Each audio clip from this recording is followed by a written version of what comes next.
Բարի առավոտ հարգելի հետևորդներ, ABC մեդիան ուղիղ եթերում սկսում է իր աշխատանքը, եթերում լուրերի թողարկումն է, ես Գարնիկ Թաֆյանն եմ եւ առաջիկա րոպեներին կներկայացնեմ այն լուրերը, որոնք ձևավորում են Հայաստանի եւ աշխարհի օրակարգը։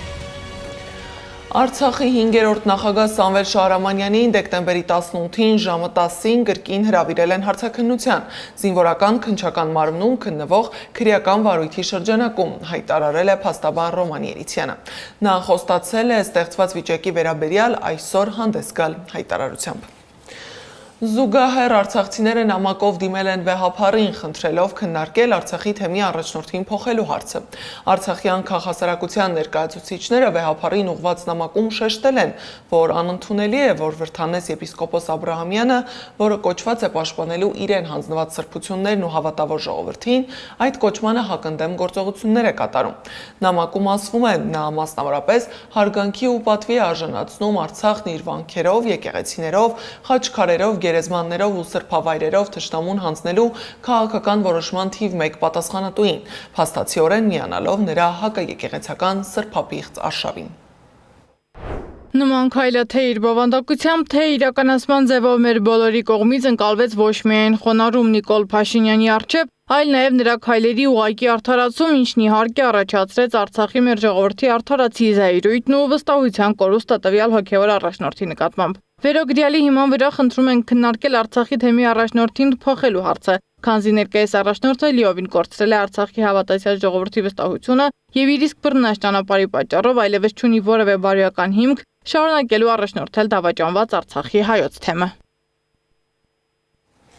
Արցախի բոլոր մարդու իրավունքների պաշտպանները միացել են թեմի առաջնորդին փոխելու խնդրագրին, հայտարարել է իրավապաշտպան Ռուբեն Մելիքյանը։ Խնդրագրին այս պահի դրությամբ միացել է 22 հասարակական կազմակերպություն, Արցախի բոլոր 4 միպերը, արցախցի մի քանի հանրային գործիչ։ Իսկ վերաքննիչ դատարանը 3 հետաձգել է Միքայել Սրբազանի ազատազրկման դատավճռի դեմ բողոքների քննությունը։ Դատական նիստը հետաձգվել է մինչև հունվարի 13-ը, մեղադրողների բացակայության պատճառով։ Միքայել arczepiskopos Աջապահյանին այսօր կտեղափոխեն Իզմիլյան բժշկական կենտրոն, որտեղ նա պետք է վիրահատվի։ Իսկ 3 քաղաքացիներին թույլ չեն տվել մտնել նիստերի դահլիճ, ասել են դահլիճը փոքր է։ Իմ գործընկեր Անի Աբաղյանն է ֆիքսել տեղի ունեցածը։ ABC մեդիայի հարգելի հետևորդներ, տեղեկացնեմ, որ Միքայել Սրբազանի դատական նիստը, որը նախատեսված էր 15:30-ին, դեռևս չի մեկնարկել, այստեղ դռան մոտ ցույց են տալիս, որպեսզի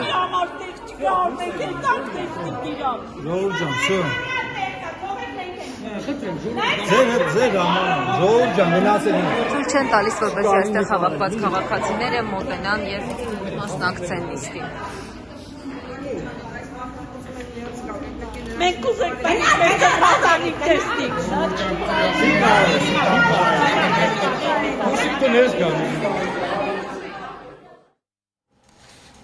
Շիրակի թեմի առաջնորդ Միքայել arczepiskopos Աջապահյանին վերաբերող գործը ոտքից գլուխապորինություն է, հայտարարել է նրա փաստաբան Երեմ Սարգսյանը։ Նա նաև շեշտել է, որ անգամ անհասկանալի է, թե ինչպես է ստացվել, որ Շիրակի ընդհանուր իրավասության դատարանի քննության գործը քննվել է Երևանի ընդհանուր իրավասության դատարանում։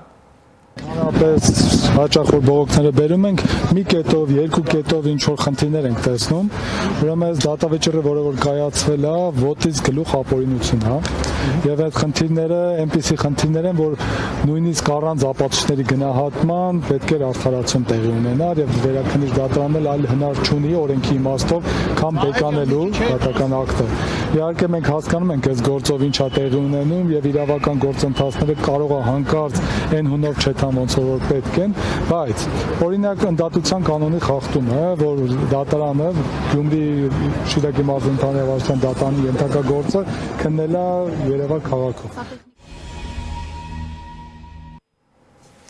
Գյումրու քաղաքապետ Վարդան Ղուկասյանը նամակ է գրել բանտից ուղղված Հայաստանի մարդու իրավունքների պաշտպանին, գլխավոր դատախազին եւ Հայաստանի Հանրապետությունում հավատարմագրված դեսպաններին։ Քաղաքապետը գրել է, որ իրեն արգելում են անգամ բանտից եկեղեցի գնալ։ Ղորվա իշխանության կամակատար իրավապահները, զնդանների պահապանները բանտարկել են նաև հավատքը, արգելելով ինձ իրացնել իմ իրավունքը։ Քրիստոսադավ ժողովրդավարներն արգելել են ինձ անգամ խունկի հոտն առնել բանտախցում։ Չեն ստեղծել պայմաններ միայնակ եւ բարձրաձայն աղոթելու համար։ Արգելել են հպվել իմ մոր հայ առաքելական Սուրբ եկեղեցու պատերին։ Հուդայասիրտ ղեկավարներն ինչ աստիճանի են վախեցած մեզ նման ազատամիտ ազգին նվիրված մարդկանցից, որ արգելում են անգամ բանտից եկեղեցի գնալու մեր սահմանադրական իրավունքը։ Դիմում եմ ժողովրդավար Եվրոպայի երկրների Հայաստանում աշխատող դեսպաններին, եթե որևէ իշխանավոր փորձի բանտարկել ձեր հավատքը Քրիստոսի խաչի Սուրբ Երրորդության վկայությունների նկատմամբ, եւ դա անի կրոնական ազատությունների ապահովման կեղծ հայտարարությունների ներքո, այդ երկրի ղեկավարի նկատմամբ ո՞րն է լինելու ձեր վերաբերմունքը։ Հիշեցնեմ, որ Վարդան Ղուկասյանի գործով դատական նիստը եւս հետաձգվել է, վկաները չէին ներկայացել դատարան։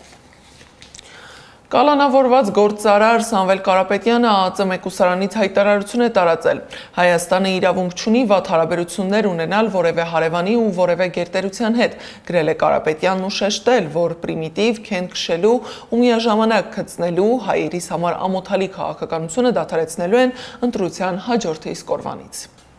Ադրբեջանի ու Թուրքիայի հետ կռացած բարեկամություն անելով իրական խաղաղություն չենք ունենա։ Ռուսաստանի դեմ խարդավանքներով տարածաշրջանում մեզ անվտանգ չենք զգա։ Իրանի ու Վրաստանի կենսական շահերը անտեսելով դժվար օրերի բարեկամ չենք ունենա։ Մեր ժողովուրդը վաղուց մոռացել է, թե ինչպես է լինում լավ հարաբերություններ ունենալով սեփական հարցերը լուծելը։ Մենք հենց այդպես ենք անելու։ Ոչինչ չենք ուրանալու, բայց հարցերը լուծելու ենք խաղաղությամբ եւ պրոֆեսիոնալիզմով, մեր օգտին։ Հասկանալի է, որ այսպես թե այնպես ապագան գալու է։ Այ հարց է, որ մենք հայերս այն պետք է բարի ամենալավ իմաստով մերը դարձնենք, արդար, բարեկեցիկ, հարուստ, խաղաղ ու համերաշխ Հայաստանի Հանրապետության ապագան։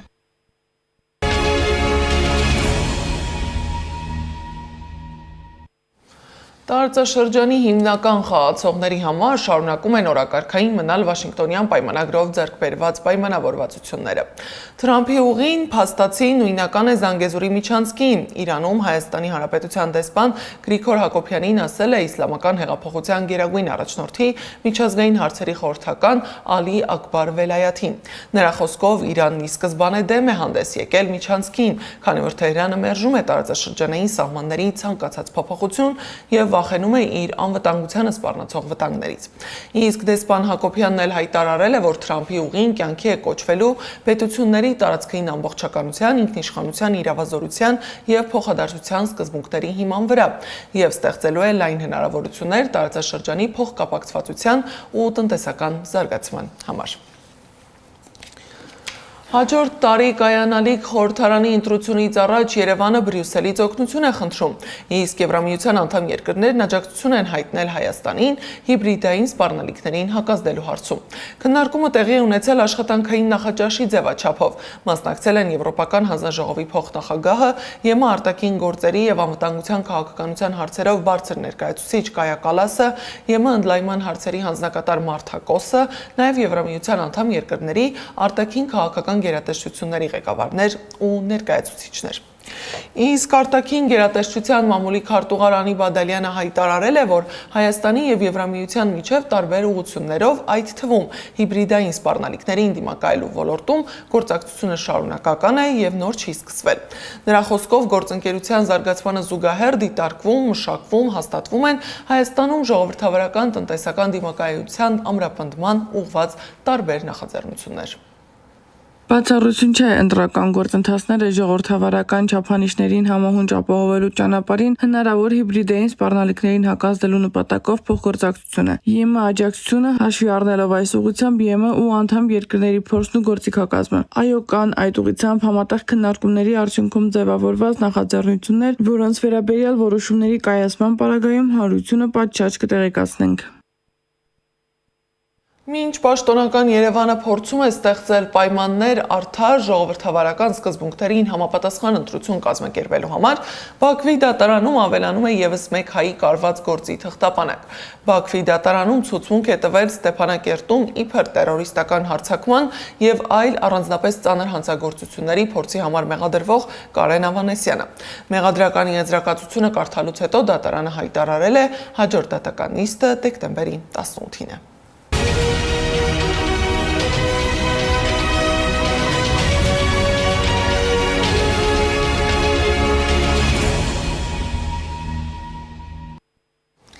Եվրամիության եւ Միացյալ Նահանգները համաձայնության են եկել Ուկրաինային տրամադրելու ՆԱՏՕ 5-րդ հոդվածին նման անվտանգության երաշխիքներ, հայտարարել է Գերմանիայի կանցլեր Ֆրիդրիխ Մերցը։ Սա իսկապես հեռահար էական համաձայնագիր է, որը տարբերվում է նախկինում ունեցած տարբերակներից, ասել է Մերցը եւ շեշտել, որ Միացյալ Նահանգները քաղաքականապես եւ հնարավոր է նաեւ իրավական առումով ստանձնել է համապատասխան պարտավորություններ։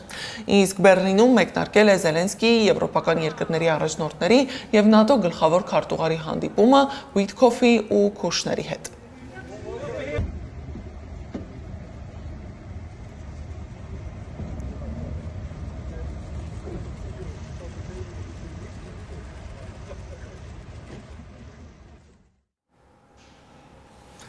Ադրբեջանի ընդդիմադիր ժողովրդական ճակատ կուսակցության անդամ Էլբայ Քարիմլին մահացել է բանտում։ Կուսակցությունը հայտարարել է, որ նա ինքնասպան է եղել։ Հետաքննություն է ընթանում։ 2025 թվականի հուլիսին Էլբայ Քարիմլիին ծեծել եւ տեղափոխել են մենախոց բանտ ժամանած Արդարադատության նախարարության եւ քրեակատարողական ծառայության ներկայացուցիչների առջեւ բողոքի ակցիա անելուց հետո։ Քարիմլիին ձերբակալել են 2023 թվականի օգոստոսին թմրանյութերի ապօրինի շրջանառության մեղադրանքով։ Քարիմլին հերքել է մեղադրանքները եւ պնդել, որ իրեն հետապնդում են Ադրբեջանի նախագահ Իլհամ Ալիևի հոր Հեյդար Ալիևի հուշարձանի պատվանդանի վրա Ստալին գրելու համար։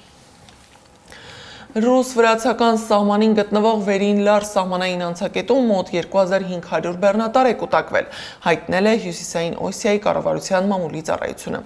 Դրանցից 2257-ը գրանցված են էլեկտրոնային հերթագրման համակարգում։ Եվ վերջում եղանակի մասին։ Առանձին շրջաններում սպասվում են տեղումներ, լեռնային շրջաններում ձյան եւ ձնախառն անձրևի, հովտային շրջաններում անձրևի տեսքով։ Օդի ջերմաստիճանը դեկտեմբերի 16-ի ցերեկը եւ 17-ի գիշերը կնվազի 2-ից 4 աստիճանով։ Այս ժամի համար նախատեսել էինք այսքանը, շարունակեք հետևել մեզ YouTube-ում, Facebook-ում, Telegram-ում, WhatsApp-ում, Instagram-ում ու TikTok-ում կամ այցելեք մեր պաշտոնական կայք www.abcmedia.am։ Ես Գարին Մութաֆյանն եմ, շնորհակալություն ուշադրության համար, մենք կհանդիպենք ժամը 12-ին առայժմ։